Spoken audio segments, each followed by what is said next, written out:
Right. Yesterday, you guys all read The Outcasts of Poker Flat by Bret Harte, and we answered a couple questions over it, and then we had a pretty in-depth discussion over the text.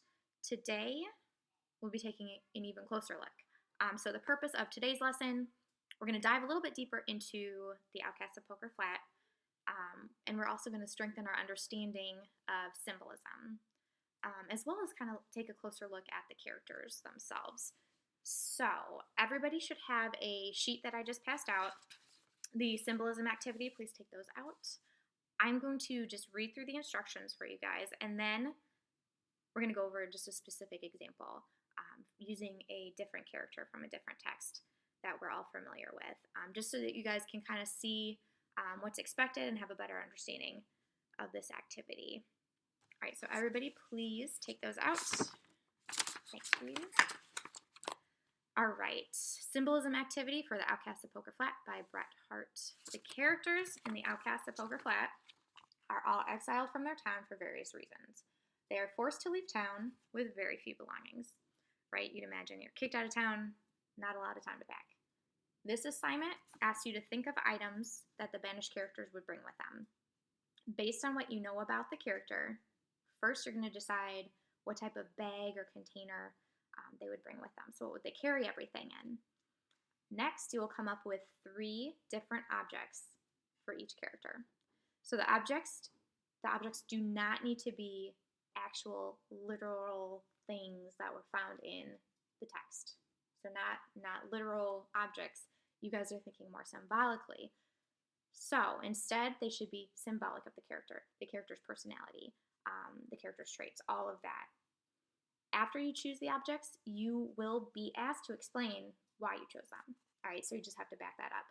So you can provide either a direct quote, so pull a direct quote right from the text, or you can just offer specific textual evidence, so a specific event that happened or something specific that you can use to back up and support why you think this object would represent this character, would symbolize a part of this character.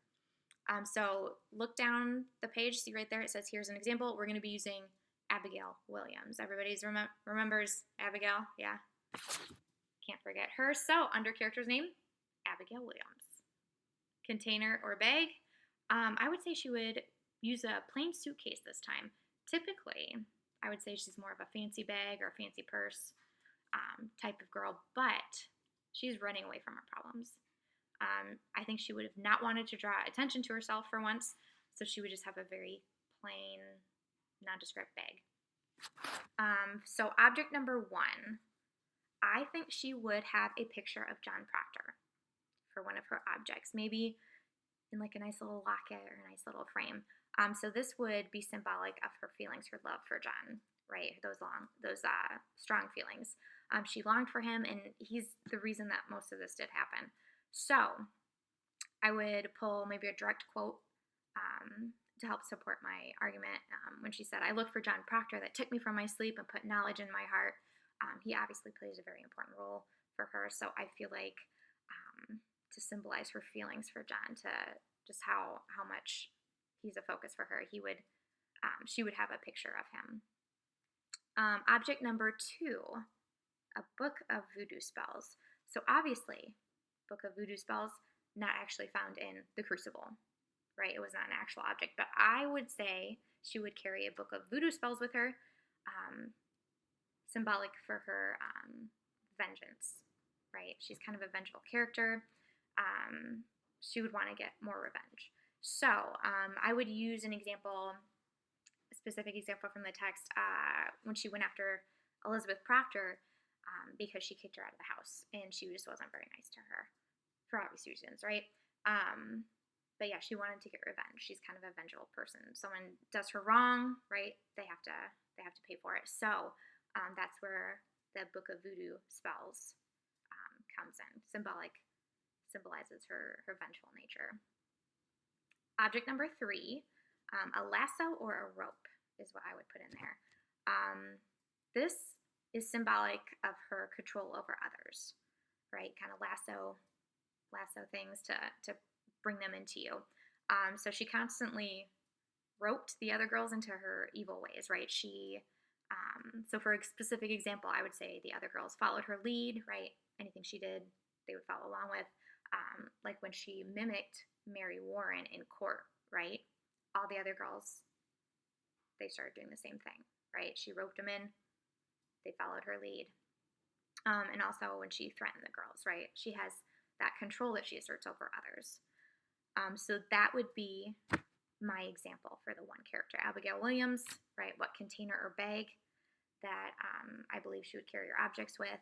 And then the 3 objects, brief explanation as to what they symbolize, and then specific examples or textual evidence, direct quote from the text to support, to back up why you think that. Any questions? Okay, perfect. Look down at the bottom of the sheet. You'll see that you guys have 6 characters to choose from. You need to choose 4 of the characters. Okay, there's 4 spots. If you flip to the next page, there's 4 spots to fill in for each character. So you may choose from Mother Shipton, Piney Woods, John Oakhurst, the Duchess, Uncle Billy, or Tom Simpson. Those are the 6 you guys can choose from. Pick 4, please. All right, your choice, but you gotta have 4. All right, and then look at the next page. To help organize your thoughts, I just kind of made a little chart. So up here, character's name, just write it in. The type of bag, so they'd carry this type of bag because of this reasoning, right? And then here's a spot for your objects, explanation of the object, right? What does it symbolize? Why did you choose that?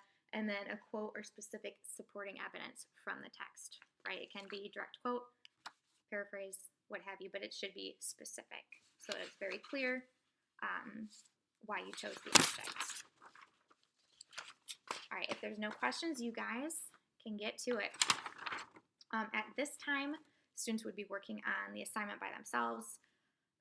They'll be quietly writing their papers, looking through their books for that textual evidence. And at this time, they'd also be able to raise their hands, ask for help if they needed, ask questions. In a classroom setting, I would also be walking around, looking at papers to help assess their understanding as well, and to offer further help if needed, just depending on what I see them writing down or if someone's stuck, that type of thing. After the activity is completed, I would ask students to share. This would allow students to present their ideas in front of their peers and practice those speaking skills, as well as get to listen to others' ideas. So maybe they could compare, contrast, like, oh, I wrote the same exact thing. That's cool. We're on the same page. Or, oh, wow, I didn't think of that.